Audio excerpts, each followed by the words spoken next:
All right. All right, hello everybody. Very excited to see all of you here.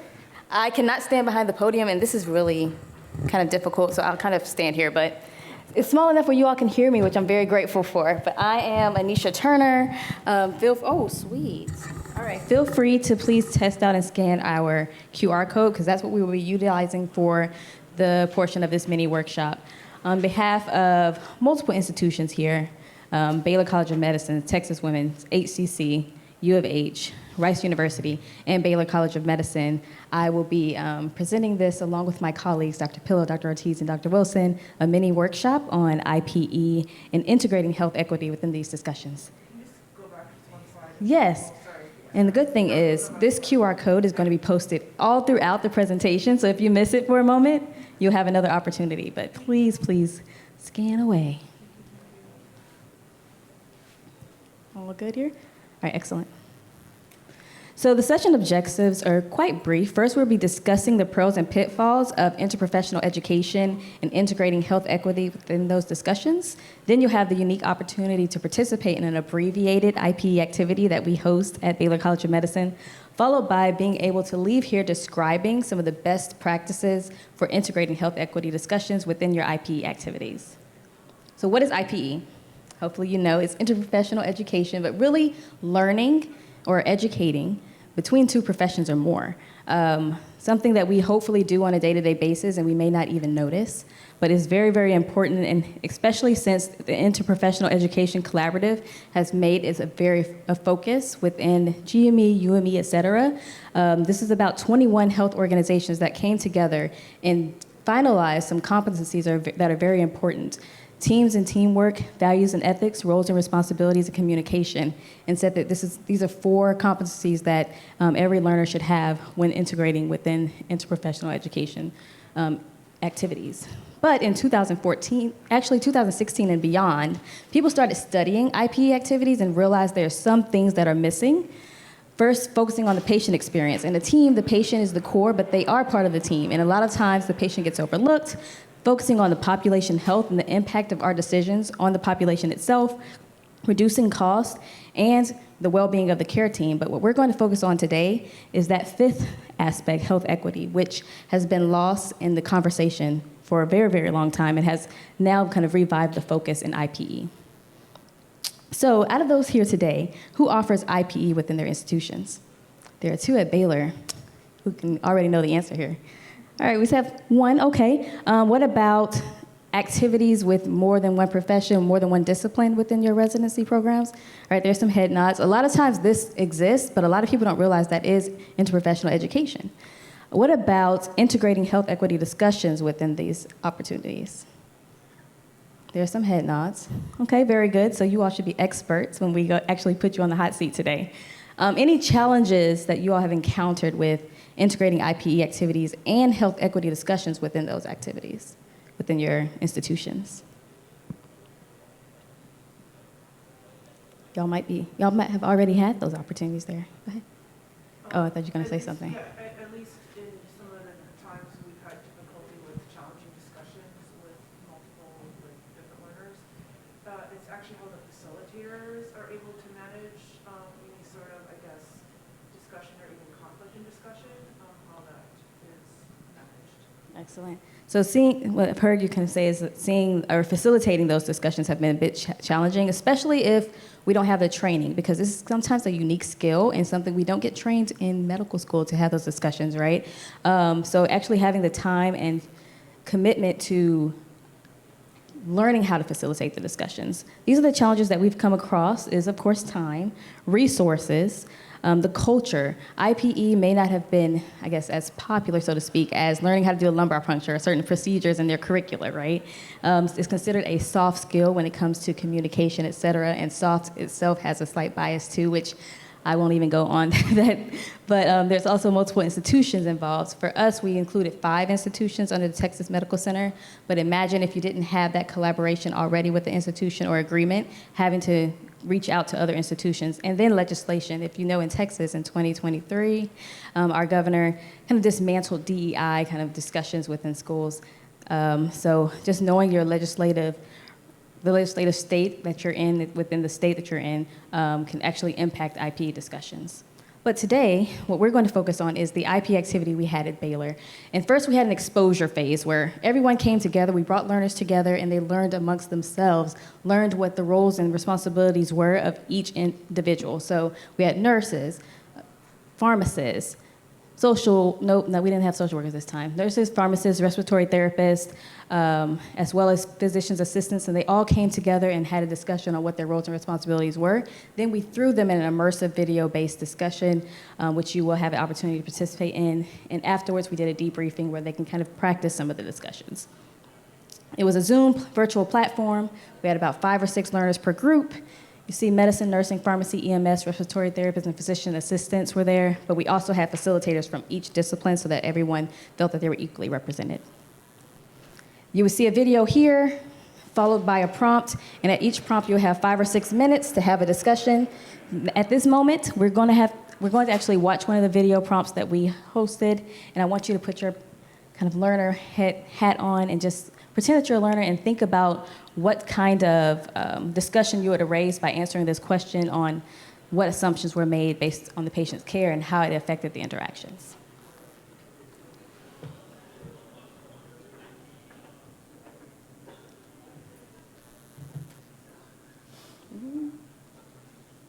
All right, it's going to work. 1 second. There we go. What do y'all have for us? We have Mrs. Tyler Scott, a 33-year. You were just here, Tyler. You're my nurse again? I'm the only one free. Vitals were pertinent for. Were they stable? Blood pressure was a little soft and. It usually is. Did you at least get an IV in her? Well, no, she says she's a hard stick, so. Anything else? Nope, she's all yours. If you could sign here. Yeah, sure.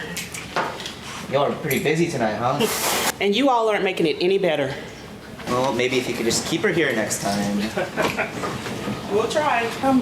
Who's the doctor in today? Dr. Jones, can you take your jacket off? I need to look at your arms here. Is a nurse Paul in?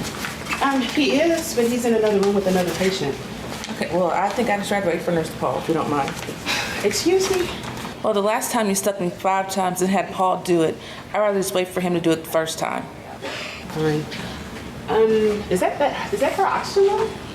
Yeah, I think it was 94 earlier. Okay, if you can get the nasal cannula, hook her up to it, I'm sure the doctor will want that. I'll just wait for the doctor to do an ultrasound IV. I'm tired of getting stuck. You know what? I will see if I can get that for you and see if I can get Paul. But it's going to delay your pain medications. That's fine, I'll wait. Okay, fine. All right. I'm sorry, Doc. I know you put in orders to take care of the patient in room 3, but it's going to have to wait for Paul. Why? What's going on? I don't know. Every time she comes in here, she's so disrespectful. She's rude. I'm just frustrated with the whole thing. Okay, I mean, we don't have to be so dramatic. How am I being? So, I mean, Paul's really busy, and it's not really appropriate for you to just abandon your patient. She won't even let me put an IV in her, and unless you're going to order an ultrasound-guided IV, I mean, I don't know. Okay, I think we can talk about this when I get back. I gotta go take care of this critical care patient. Okay, fine. And then we sit in silence for about three or 4 minutes. And we answer a question on how did the communication go in this scenario? What did you all think? We hear a lot of that. All right, excellent. So we ran a pilot 2 times so far, and these are actual comments that our students came across. Everyone had no idea how to communicate. It seems like the nurse was very biased when she walked in the room. She really focused on the previous encounter and allowed that to affect her current encounter with the patient. The parties involved had horrible attitudes. There were quite a few unprofessional remarks. They weren't being professional at all. These are just a few snippets of things that the students had actually already mentioned and noticed. But the question is, how do you facilitate those discussions going forward? And that's what the workshop is today, making sure that we have the tools necessary to have important conversations. So I will turn it over to Dr. Ortiz. And please scan the QR code if you haven't already.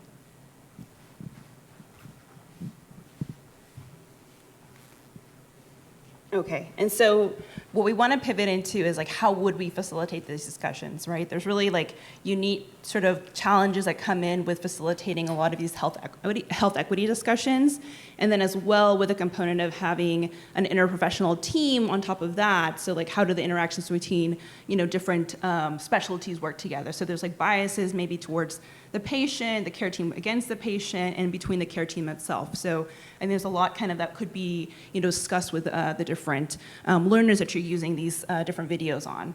So these are kind of like typical facilitation techniques. I think you might be familiar with them, but they don't directly, or specifically address issues with health equity or with IPE. So things like, you have like a room that's dead, no one wants to say anything. Okay, maybe use a technique to ask someone to summarize what they saw, and that might help to start a discussion, because one person may have a different perspective than someone else. So then you can kind of like go off of that and discuss, the next thing, because someone else may have a different perspective.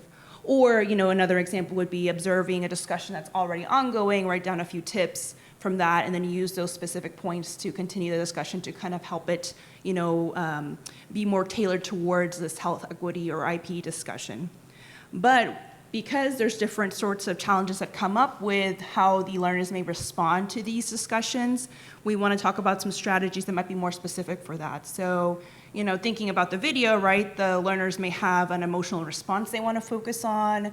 They might have their own sort of like perspectives or things they've experienced while they've actually done clinical rotations that they want to bring into the discussion. They're like, oh yeah, I've seen this before, or maybe this is so unrealistic, no one would ever, act this way. So there might be differing opinions between, yeah, I see that. Yeah, no. And the reality is like they may see sort of things like this that they really want to like hyper-focus onto their discussion, which may derail from your overall learning objectives. As well, maybe they feel really uncomfortable participating in the discussion. So, and it may be because of the health equity aspect of things. So there's other challenges that we have to address for this. So these indirect strategies don't specifically address the bias itself, but help to kind of redirect or divert the discussion back to getting to your learning points. So let's say somebody is focusing a lot on like their own experience, address their experience, but then maybe divert back to the learning objective at hand. Or if there's a lot of different things that what we've kind of experienced before is, they might say, oh, well, I don't think, the PA should have acted this way or the nurse should have acted this way. You can use an affirming statement to kind of uplift those other specialties to make sure that the discussion isn't focusing on the student's own bias or the learner's own bias. Now, direct strategies might be another way to effectively address these things, and they directly address the bias.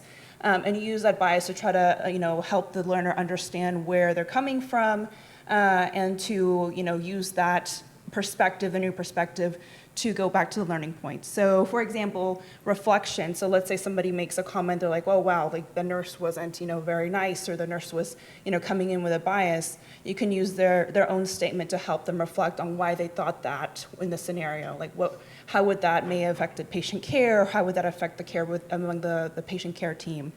You can raise awareness. So let's say, unfortunately, we have learners who hear a lot of terminology used against patients on shift, like frequent flyers, or you might have like a certain terminology used against patients with sickle cell disease, right?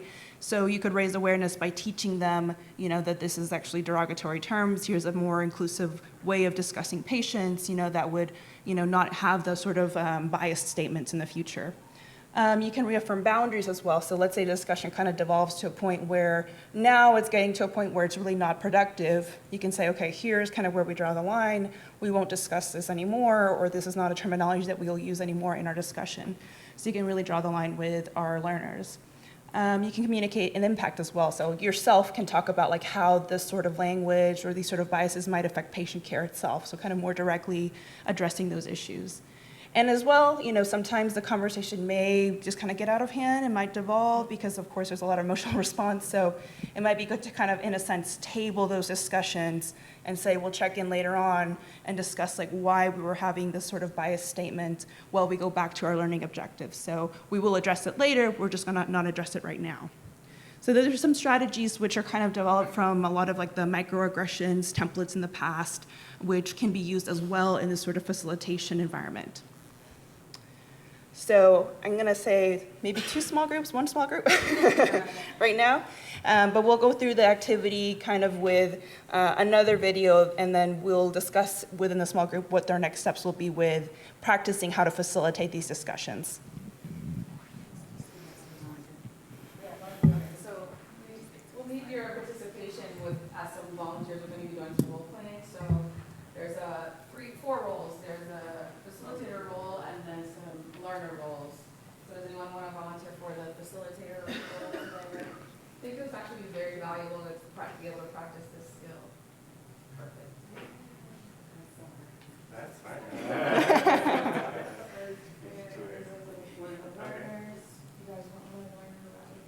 Also, does this QR code work for? Okay, good.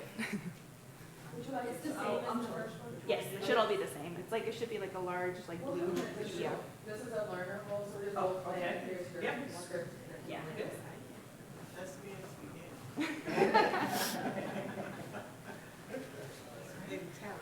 Okay. I think you have the right idea, so we can turn chairs to each other.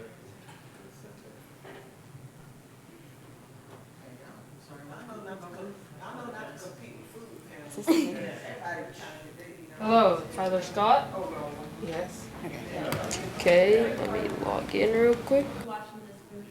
Yeah, so we're gonna watch it first, and then you'll have a chance to facilitate all of you. Oh, okay. Is that what's drawing? That's what feedback. I would get feedback. So I was going to food, and I saw your name. Oh. And I came, I said, oh, I got to go see my brother Tyson. And then I said, oh, everybody getting their food on. That's what's happening right now. So it's it's nothing against you all. Nothing against you all. Hello, Tyler Scott. Yes. Okay, let me log in real quick. Sir, can I get a blanket? I'm kind of cold. You can ask the nurse to get you one when I'm done assessing you. Oh, so you're the doctor? I'm the physician's assistant, actually. What brings you in? I already told the nurse all of this. I know, I just have to ask again. Well, it's really hurting for me to talk and when I breathe. Okay. I'll tell you what I know. You tell me if I'm missing anything. Okay. You're coming in today because you've been having chest pain and leg pain that feels similar to your sickle cell pain. You were here earlier today and you were discharged due to a negative workup. And since the pain is still there, you wanted to come in for a reevaluation. Yeah, you all sent me home and the pain is getting worse. What did you take at home? I usually take Norco. You said usually? I usually take Norco, but I ran out of my medication. The pain's getting really bad. Okay.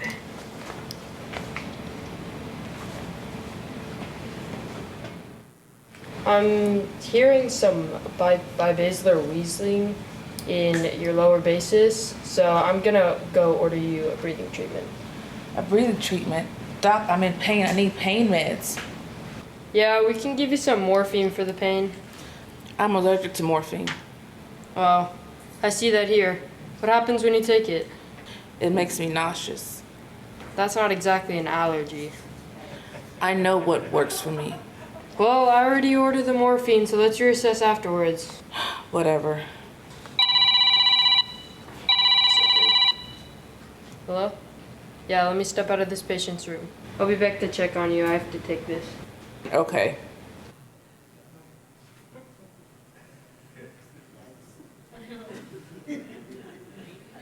All right, so at this time, the screen goes black, and we're on virtual screen, so we turn off the screen so we can see everybody in their gallery, and we look at the faces, and everyone's making these odd faces, and the facilitator is then prompted with the question. Oh, wait, facilitator, yes. So you need to go ahead and facilitate this discussion. So to open up our discussion, would anyone like to comment on any of the assumptions or biases that were made and how you feel they may have impacted the patient's care? You know what, this video was just really exaggerated and unrealistic. This wouldn't happen in real life. So I hear you say you didn't feel like this would happen in real life. What seemed exaggerated to you? They just seemed like caricatures. It didn't seem like this is not unsafe at all. I can't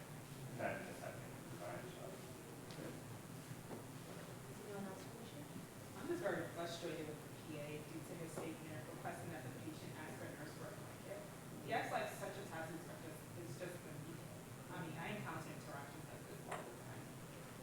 And when you have those interactions, how does that make you feel? It makes me upset, frustrated. I feel like you're there to take care of the patient, the whole patient. And how do you feel like that impacts the care of the patient? Oh. I'm sure the patient feels like she's being ignored.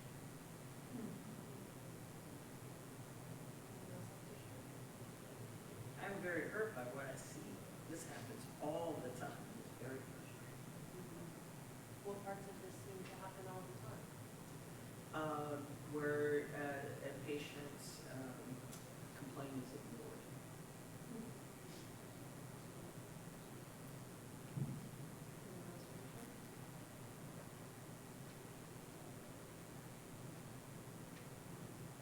Do we keep going or? We had you on a timer for about 3 to 5 minutes. But it's no, you're good. You're good. You're good. Oh yes, no. So you all continue to act in roles. Those who don't have a paper, you can be your own role, of course. Yes. You said it seems like the patient felt ignored. Yes, I mean, she asked for a blanket and she still didn't get a blanket, didn't get dressed. She said she's in pain and, you know, I need something for her, and we still didn't take care of her. And do you feel like that was a result of some of the assumptions or biases that have been made against this patient or something else? I do. Definitely, I feel there was some bias for the PA towards that patient. So it seems like kind of coming back to you, you felt like this was not anything like what you've seen before, but we're hearing from others that this feels very similar. Now that you've heard that from them, can you see any parts that maybe you do think could be perceived as realistic or? I mean, certainly we see patients who are in pain, and that needs to be addressed, but being cold and being in pain, it looks like the real problem was actually her breathing. She didn't understand the real problem, so. What makes you say the patient doesn't understand the problem? Well, the PA heard objective findings of lung pathology, and so correctly address that. So that's the most likely, I think, right? Do you think there would have been room to do both? Address the patient's concerns and the lung findings? Some days yes, some days no. Depends on how busy it is, I guess, right? I mean, Eeyore isn't working. Time. Saved by the bell. Saved by the bell.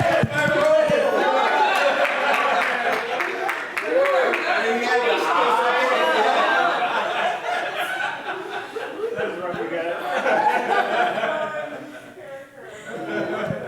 So for the So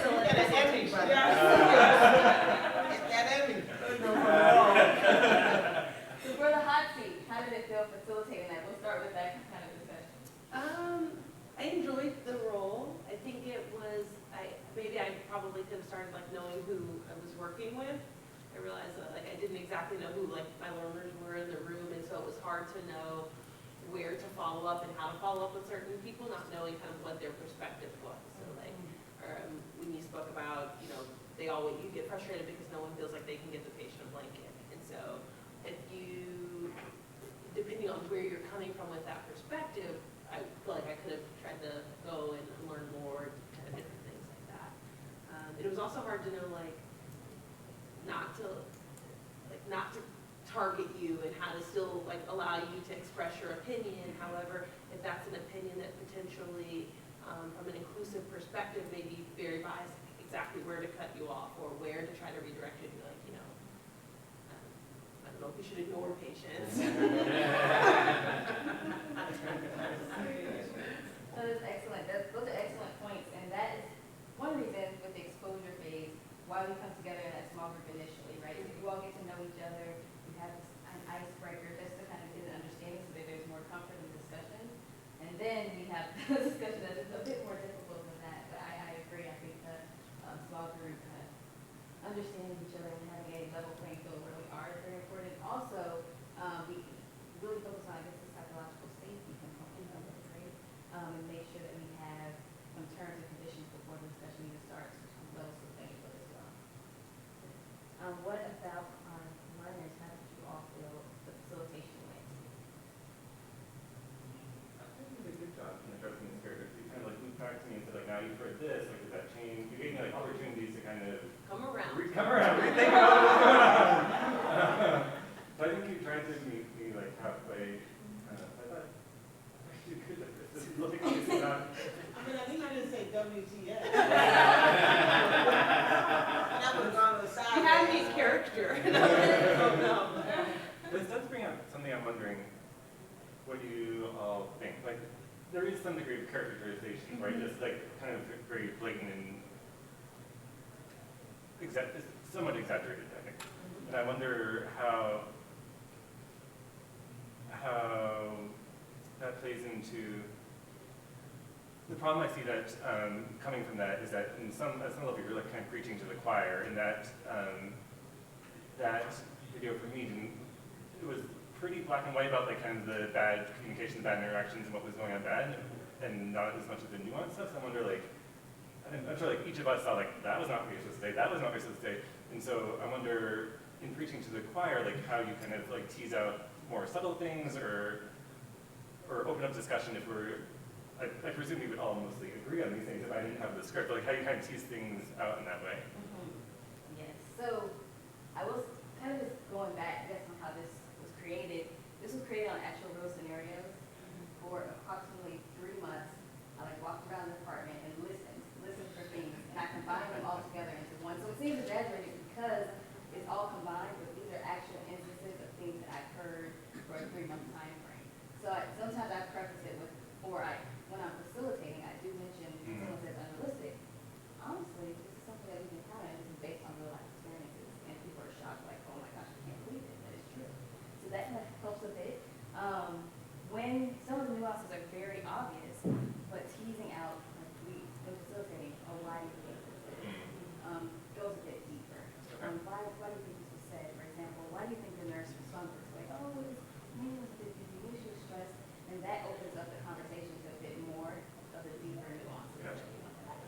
But other facilitators who facilitate, what do you all think? I mean, I hear you because I've heard that all the time. And I'm at Brady and it's shocking. People are like, really? And to your point, I said, yeah, this happened yesterday. Yeah. I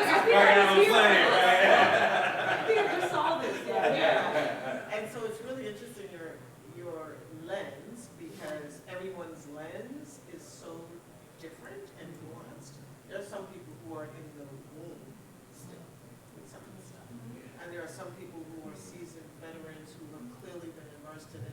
The secret sauce is, if you know, not to get irritated, because it could be not to get irritated, but recognize where people are. Don't presume that doesn't happen, because I literally have seen that. Literally have seen that. I think it does happen. But what I'm saying is that when individuals hear that, I think what's nice about it is, framing this as, this is not anybody else's scenario. This is happening in our own institution, in our own department. What vision, mission, sort of understanding do you have about what we're trying to achieve? So I ask people, so really this happens? Okay, yes. So now that we are all back there, help me understand what vision, mission, knowing the words do we want to achieve in terms of patient care outcomes, et cetera, so that people can sort of mull that over in their brain and say, wow, okay, what worldwide thing? And not necessarily saying it may or may not happen, but then when you see it with somebody else, and bring it to their attention, and then sort of send it down the street. That makes sense. Yeah. I might offer so I think that technique works. There are some days, and I'm looking at Dr. Basic, we have stories of students and their receptiveness to change. And sometimes I think one of the biggest things is to realize that at the end of the day, you are only going to move student may be this much, and so so you're really planting seeds, right? And so I might have agreed, okay, so this may be exaggerated and maybe not experience you've seen. If you did experience that, what might be some things that are causing the nurse to be? And so meeting you there, right? Not saying, and I think the other challenge is, you know, with professionals, especially on that surface layer, it's professional or it's not. And it's a sin. Oh, you were professional, I'm done listening to you. Oh, you were professional. Well, there's more than that. And I think a lot of times it really is just planting the seed. I appreciated that I love that you went back to him, right? You got a perspective, you went back to him. But, and in that context, there was that moment where you were like trying to change him, right? And so you were trying to get him here. A person that starts, your acting was amazing.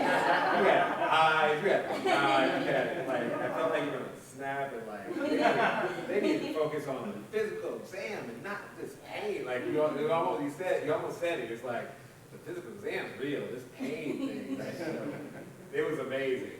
And so I felt like for feedback for you specifically, you were trying to get him here, and that person in your room, there's more than one of him or her. You're only going to get them here, but you might be able to get her here, and you might be able to get her here. And so a lot of it's just challenging the perspective presented such that they can go back and reflect later. And it's sometimes fun because then it will leave.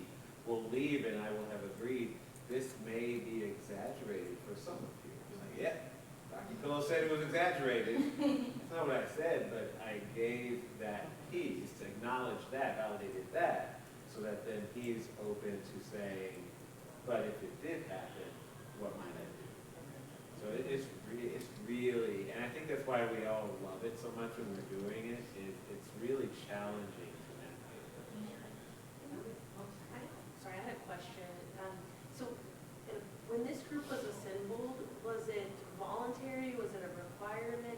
Sometimes I see that when you try to bring these sessions together, like say you host a small session or something, depending on how the selection process is, either you get people who, this is already something they're interested in, so it's no problem having them point out that everything is wrong, or if it's a mixed bag of people who didn't necessarily choose to be here, the people who don't really care, like they just are completely checked out, they really don't engage, they're like, whatever, I'm here because I have to be. How do you navigate that?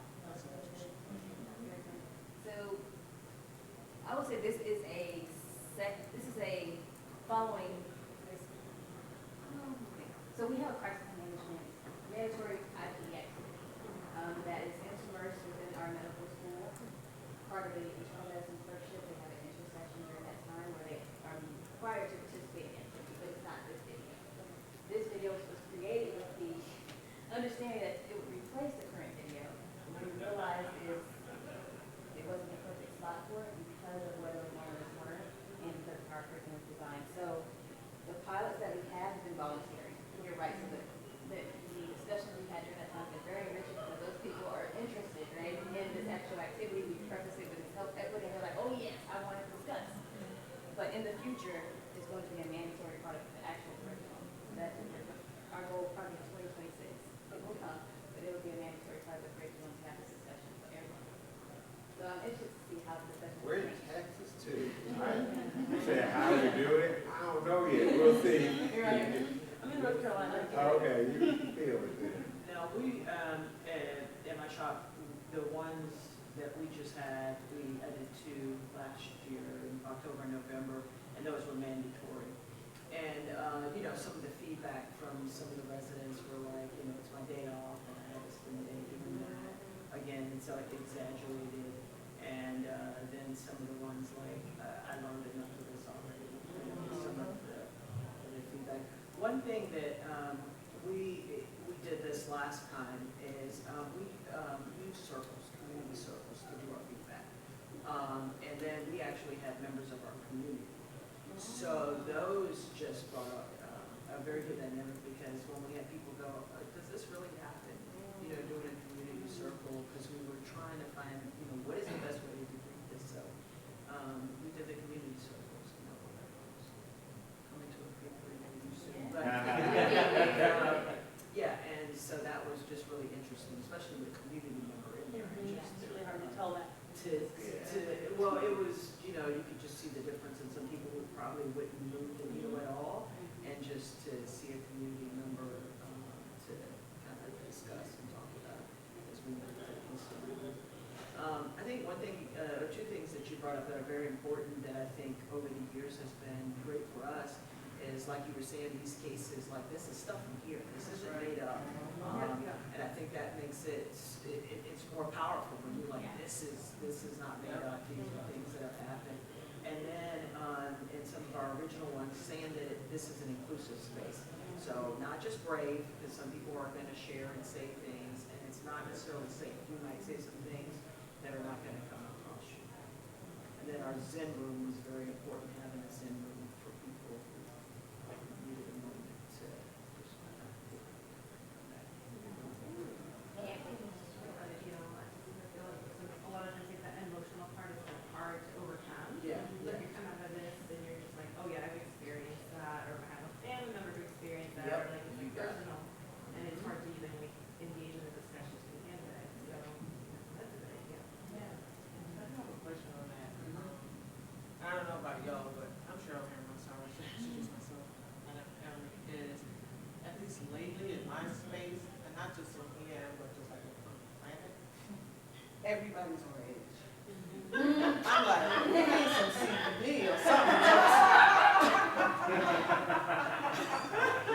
I'm like, y'all just, and so, I mean, seriously, I'm like, and I know that it's just, people are just on the edge. And so, when we're trying to create things that, in this current milieu, right, and I love your point about, just level setting. And I started that out like, listen, I know everybody's on it, okay, but I'm gonna be in that now. I said, okay, great. So now we acknowledge that, okay? So let's just have this discussion and recognize that in many spaces we'll have the support, for you, so that we don't, as emergency physicians, we gasoline on fire. I'm a fan of cool. We still have the third degree burn, so I just try to have people, even in the most difficult scenario, just really just woosah, and then so that we can at least get to the point of opening minds, hearts to listen, right? Because to your point, it's go 0 to 100, it's a wrap, and here we are. So. We have time for one more, so they're happy. He wanted to Oh, yes. share earlier. Oh, sure. Yes, that's good. You can take this. Figure it out.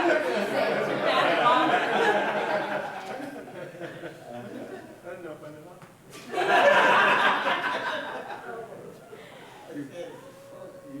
You can pass it off. Hello, Tyler Scott. Hello.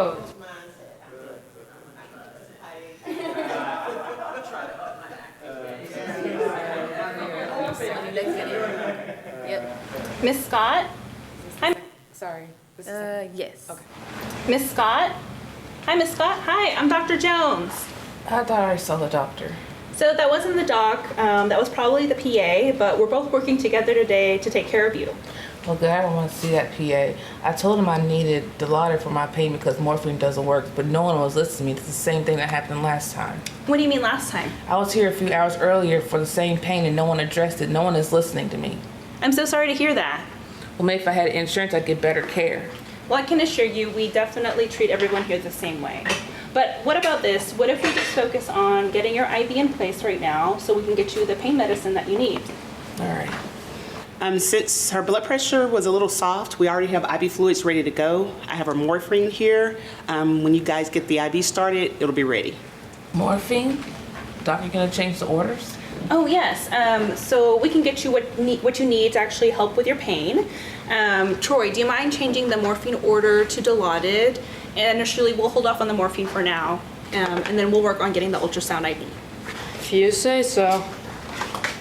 While you all get the IV started, I'll call pharmacy so that they can verify the new order. Do you need any more tubes to draw for labs? I mean, she was just here earlier, so I don't think much has changed, but we can get a CBC and a reticulocyte count, and we'll change the ABG to a VBG, a venous blood gas. So then, in the meantime, we'll work on the IV. Okay. Doc, can we also, I usually get Benadryl and Zofran because the pain meds make me itchy and nauseous. Okay, that's no problem. Troy, can you add the Benadryl and the Zofran as well? Thanks, Doc. At least someone here at this hospital cares. Facilitator, take it away. All right. Can you all comment on the assumptions and biases made and how they may have impacted the patient care? I mean, one assumption I saw is that morphine is not a good drug.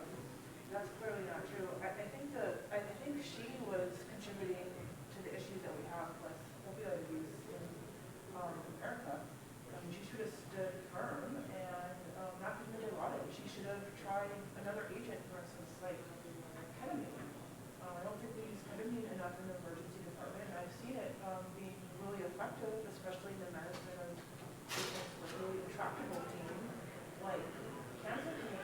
And, you know, it sounds like whatever we did before wasn't working, so I don't really know why we didn't try ketamine. Sorry about that. I hear you that you need to consider multiple modalities of pain management, right? Especially since she was here earlier and what worked before didn't work. Do you know of some of the differences between morphine and Dilaudid? Why she may have had a preference for one or the other? I mean, she did say that the morphine makes her feel nauseous, and maybe Dilaudid has a better safety profile, or she has less effects just because of the way the morphine interacts with histamine receptors. So, I mean, but perhaps ketamine would, you know, even alleviate that even further. Maybe she'd have less side effects with ketamine. And it might be a new thing to add to her armamentarium of pain medication. I mean, it's multimodal pain medication, right? And maybe we're just not doing the right thing with the medication she got earlier. Maybe we need to think about other options for her. So I think it's good to acknowledge with the patient that you understand the differences between morphine and Dilaudid and why she may prefer one or the other, but I think it is a good opportunity to bring up multiple management. Maybe she's had an immune that, maybe she hasn't. It'd be a good time to talk about it as an option. And if her crying is okay, maybe we can think about low dose Toradol as well. I'm not sure why we're having all this conversation, but, I mean, you know, we see this with syphilis all the time, we just get them admitted. I mean, we got an ER from the full person here, we sitting here discussing various modalities, why don't we just directly admit the patient? And just let the parent on the person just do it. Do you think that's always the best option? I think this, you know, I somehow, I'm trying to help you out, but I'm trying to get you up there and be paid, I'll teach you how to manage it.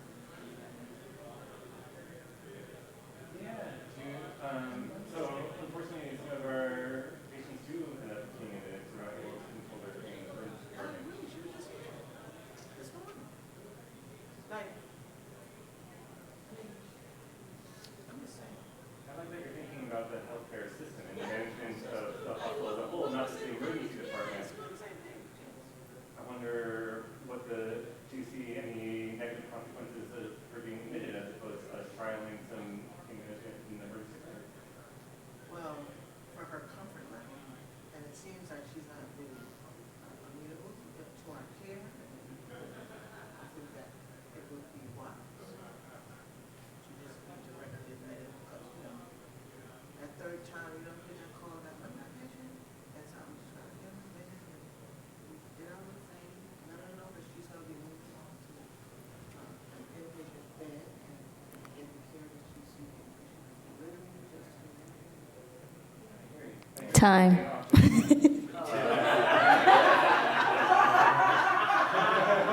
say that.